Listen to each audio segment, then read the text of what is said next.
Дана,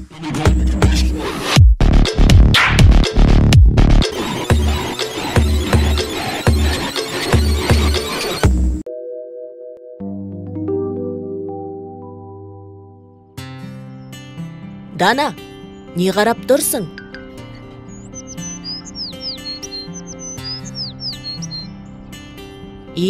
Сен құстарды қарап тұр екенсің ғой, я?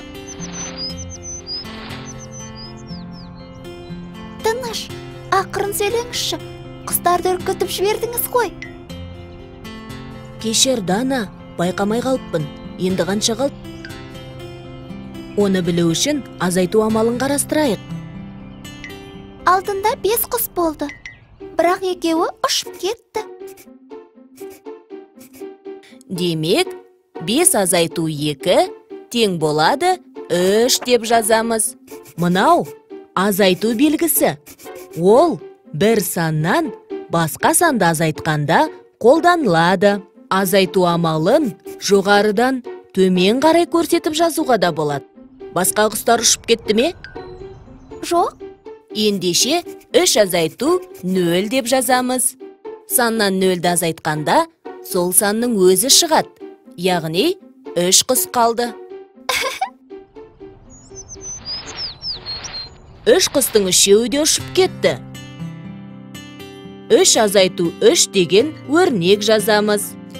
Кез келген саннан сол санның өзін азайтқанда 0-ге тең болады. Азайту амалын орындағанда үлкен саннан кері қарай санаған дұрыс. Яғни, қаншаға азайтатын болсаң, кері қарай сонша сан жүресің. Сен үшеуін жұлып алдың. Кері санау үшін сандар жиынын қолданып көрейік. Оннан бастайық. 9, 8, 7 раушан қалыпты. Айырмашылығын көрсету үшін сандарды жазайық. 10 азайту 3 тең болады 7. Мына өрнектің шешімін табайық. 6-ға 4-ті қоссақ, 10 болатынын білеміз. Ал 4-ке 6-ны қоссақ, ол да 10-ға тең болады. Демек, 10 азайту 6 тең болады 4. Ал 10 азайту 4 тең болады 6. Бұларды туыс сандар десек болады. Туыс сандарды сандар үшбұрышымен түсіндіргенді ұнатамын. Бұл 6-ға 4-ті қосқанда 10-ға тең болатынын көрсетіп тұр. Ал 10 азайту 6 тең болады 4. 10 азайту 4 тең болады 6. Мен достарыма біраз алма жинап едім. Азайып қалыпты.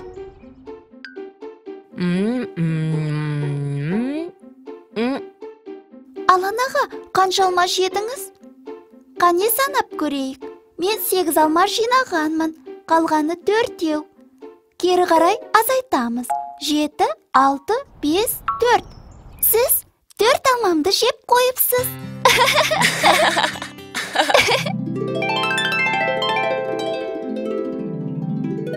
Қайталайық.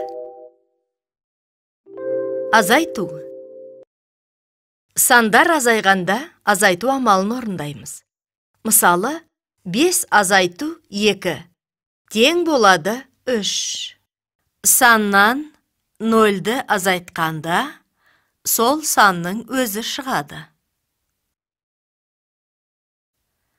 Кез келген саннан сол санның өзін азайтқанда 0 шығады. Азайту амалын орындағанда, үлкен саннан кері қарай қаншаға азайтатын болсаң, сонша сан жүресің. Мысалы, 10-нан 3-ті азайтатын болсаң, кері қарай 3 сан, яғни 9, 8, 7 деп санайсың. Қосындыдан қосылғыштардың бірін азайтса, екінші қосылғыш шығады. Мысалы, 6 мен 4-тің қосындысы 10 екенін білсек, 10-нан 4-ті азайтқанда 6, ал 10-нан 6-ны азайтқанда 4 шығатынын ұмытпауымыз керек.